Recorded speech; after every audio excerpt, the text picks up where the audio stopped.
Shalom Bapak Ibu Saudara yang dikasihi Tuhan. Kita akan bersama-sama melanjutkan renungan kita hari ini. Sebelumnya kita akan berdoa. Mari kita berdoa. Tuhan Yesus yang baik, segala puji syukur hanya bagi-Mu.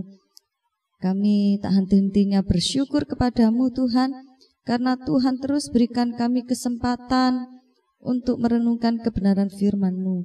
Tuhan, kami berdoa hari ini firman Tuhan menjadi kekuatan dan rema atas hidup kami. Mampukan kami untuk selalu taat dan ajarkan kami Tuhan untuk dengan serius, dengan sungguh-sungguh melakukan apa yang Tuhan inginkan melalui firman-Mu hari ini. Terima kasih Bapa, terima kasih. Kami siap untuk membaca firman-Mu, kemudian merenungkannya. Dan biarlah apa yang kami baca dan kami renungkan hari ini boleh menjadi rema atas hidup kami. Terima kasih Bapa, di dalam nama-Mu Tuhan kami Yesus Kristus kami sudah berdoa dan mengucap syukur. Haleluya, amin. Baik, kita akan bersama-sama buka di dalam Matius pasal yang ke-24 ayat yang ke-29 sampai ke-36. Kedatangan anak manusia, perumpamaan tentang pohon ara. Segera sesudah siksaan pada masa itu, matahari akan menjadi gelap dan bulan tidak bercahaya dan bintang-bintang akan berjatuhan dari langit dan kuasa-kuasa langit akan goncang. Pada waktu itu akan tampak tanda anak manusia di langit dan semua bangsa di bumi akan meratap dan mereka akan melihat anak manusia itu datang di atas awan-awan di langit dengan segala kekuasaan dan kemuliaannya. Dan ia akan menyuruh keluar malaikat-malaikatnya dengan meniup sangkakala yang dahsyat bunyinya. Dan mereka akan mengumpulkan orang-orang pilihannya dari keempat penjuru bumi, dari ujung langit yang satu ke ujung langit yang lain. Tariklah pelajaran dari perumpamaan tentang pohon ara. Apabila ranting-rantingnya melembut dan mulai bertunas, kamu tahu bahwa musim panas sudah dekat. Demikian juga, jika kamu melihat semuanya ini, ketahuilah bahwa waktunya sudah dekat, sudah di ambang pintu. Aku berkata kepadamu, sesungguhnya angkatan ini tidak akan berlalu sebelum semuanya ini terjadi. Langit dan bumi akan berlalu, tetapi perkataanku tidak akan berlalu. Tetapi tentang hari dan saat itu, tidak seorang pun yang tahu. Malaikat-malaikat di surga tidak, dan anak pun tidak, hanya Bapa sendiri. Puji Tuhan. Saya memberikan tema renungan kita hari ini yaitu tanda-tanda akhir zaman.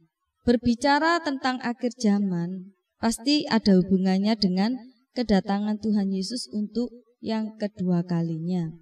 Ada dua pandangan tentang kedatangan Tuhan Yesus. Bagi orang yang tidak percaya, kedatangan Tuhan Yesus itu hal yang sangat mengejutkan, di mana Alkitab sendiri itu mengatakan bahwa semuanya itu akan terjadi. Dan ketika kedatangan Tuhan Yesus yang kedua, tidak ada seorang pun yang tahu.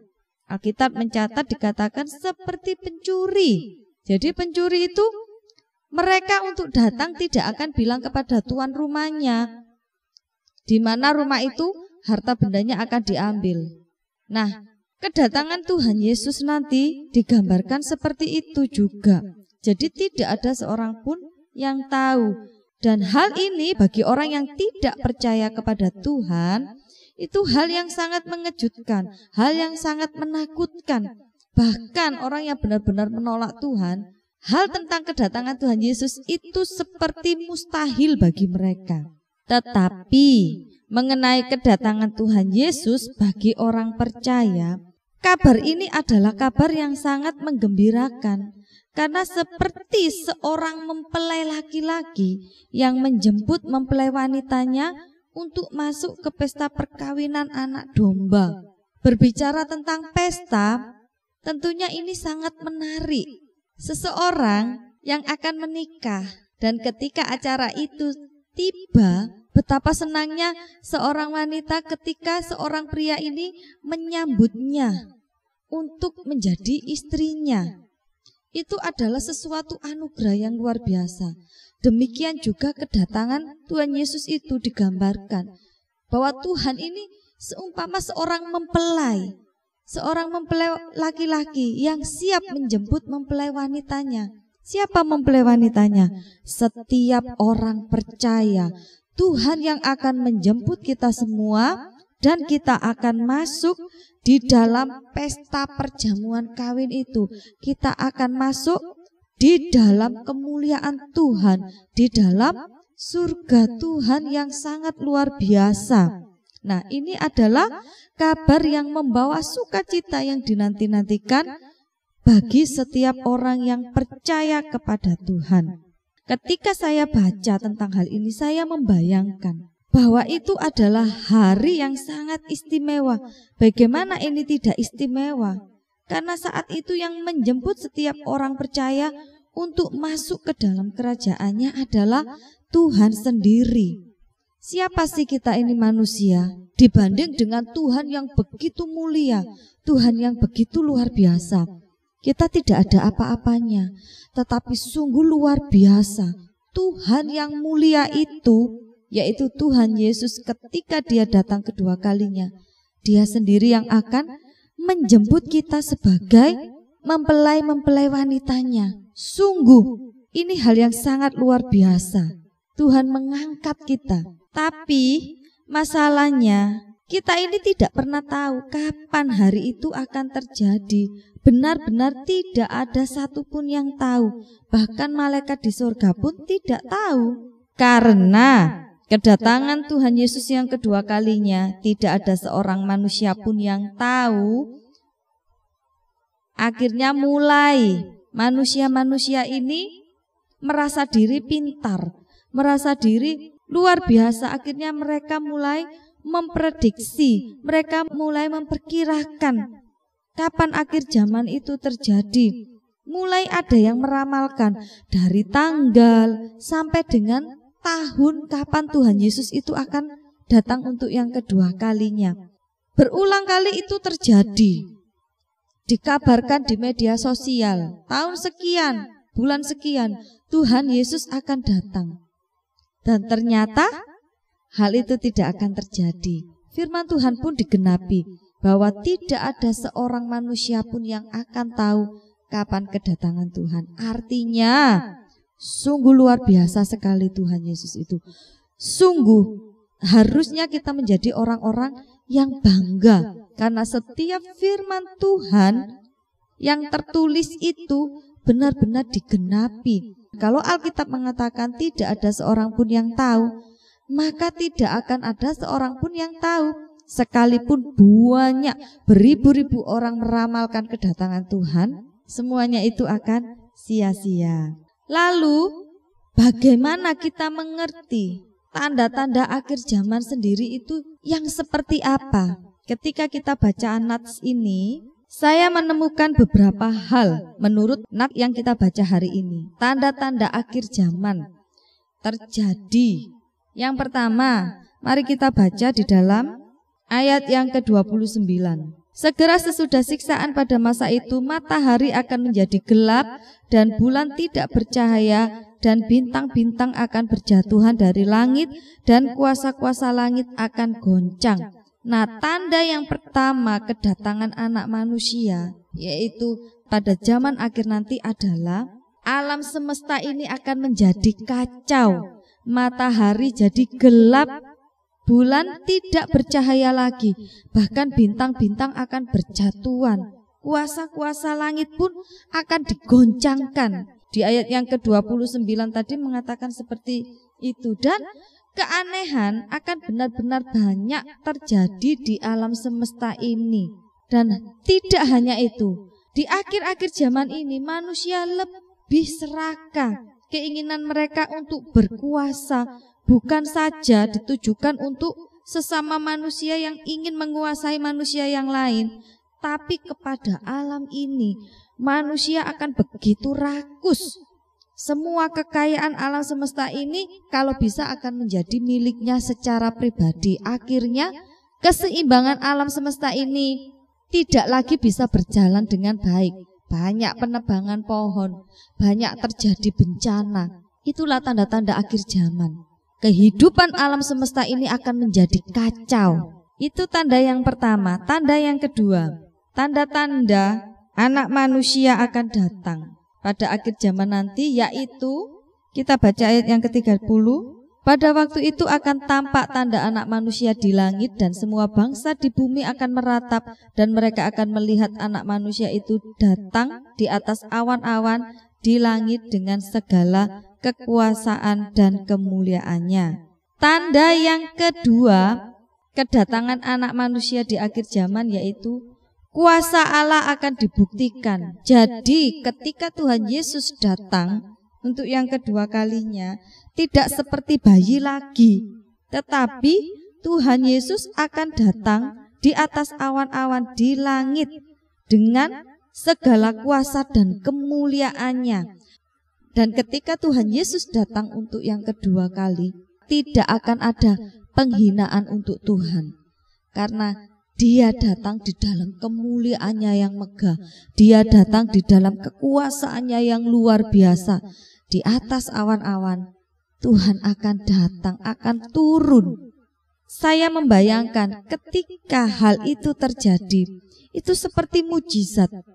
Ketika kita bisa menyaksikan bagaimana anak manusia itu datang di atas awan-awan di langit dengan segala kekuasaan dan kemuliaannya, itu seperti mujizat. Itu adalah berkat yang luar biasa, dan itu pasti akan terjadi, dan yang tidak pernah dilihat sebelumnya.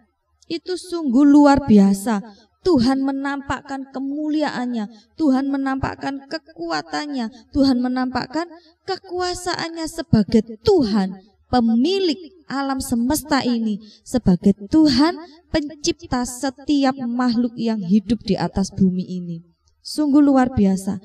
Itu tanda yang kedua, yaitu tanda anak manusia yang akan datang di akhir zaman nanti.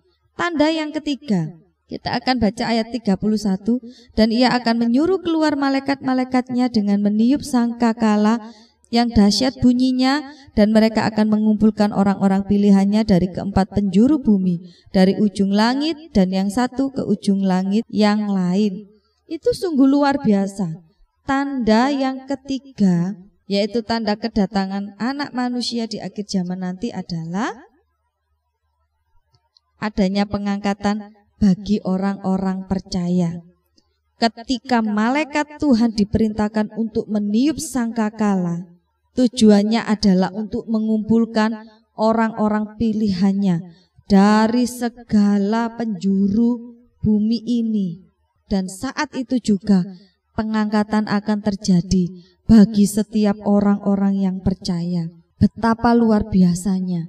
Pengangkatan itu akan dialami hanya bagi setiap kita yang sungguh-sungguh mempercayai bahwa satu-satunya jalan keselamatan adalah Tuhan Yesus Kristus. Dan tugas kita hari ini, selama kita masih ada di bumi ini kesempatan yang terbaik bagi kita.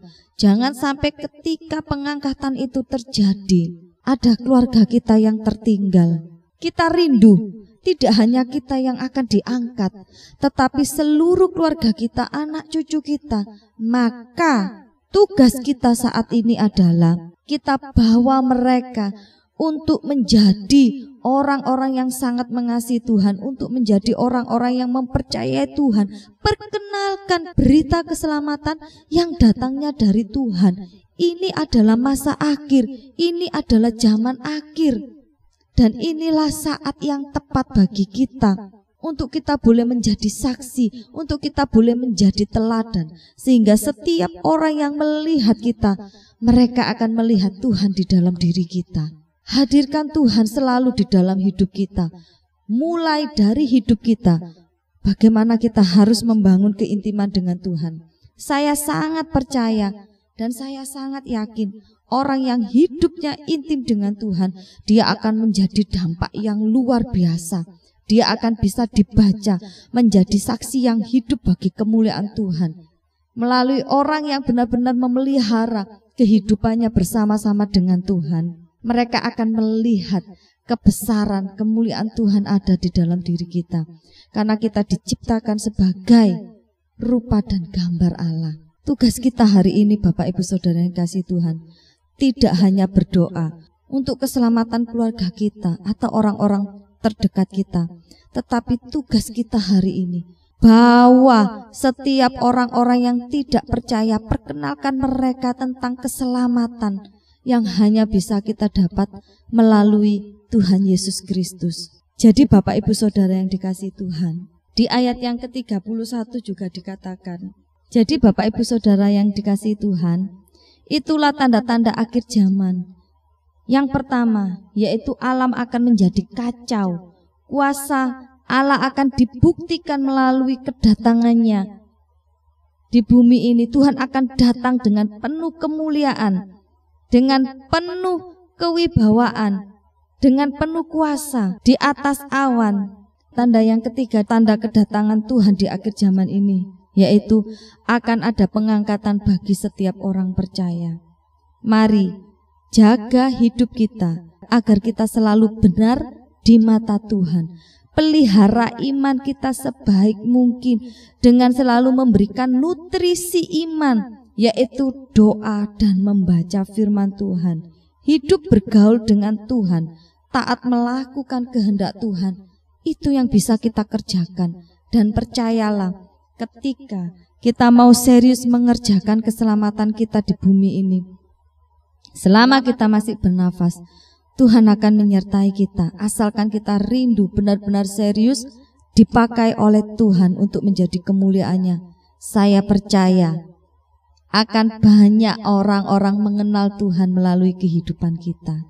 Jadi Bapak Ibu Saudara dikasihi Tuhan, tetaplah bersyukur, tetaplah mengucap syukur dalam segala hal. Sambut kedatangan Anak Manusia itu dengan penuh sukacita. Setiap orang yang percaya akan memperoleh janji keselamatan yang datangnya dari Tuhan. Mari kita berdoa. Tuhan Yesus yang baik, kami sungguh mengucap syukur hari ini Tuhan. Kedatangan-Mu bukanlah hal yang menakutkan bagi kami, tetapi kedatangan-Mu adalah hal yang luar biasa bagi kami. Kami mengucap syukur untuk setiap kasih dan kebaikan-Mu, karena Engkau sendiri yang menjamin keselamatan kami. Saat ini Tuhan, kami berdoa untuk keluarga kami yang belum mengenal Engkau. Mampukan kami Tuhan untuk menjadi teladan, untuk menjadi berkat bagi mereka, supaya Engkau dipermuliakan dan mereka boleh melihat bahwa Engkau ada di dalam hidup kami, dan mereka boleh membuka hati mereka untuk mereka mengambil keputusan mempercayai Engkau sebagai Tuhan dan Juru Selamat mereka secara pribadi. Terima kasih Tuhan, terima kasih. Engkau begitu dahsyat, Engkau begitu luar biasa, Engkau begitu indah dalam hidup kami. Kami bangga, kami bersyukur memiliki Engkau Tuhan. Terima kasih Tuhan Yesus, di dalam nama-Mu kami sudah berdoa dan mengucap syukur. Haleluya, amin. Tuhan Yesus memberkati kita semua.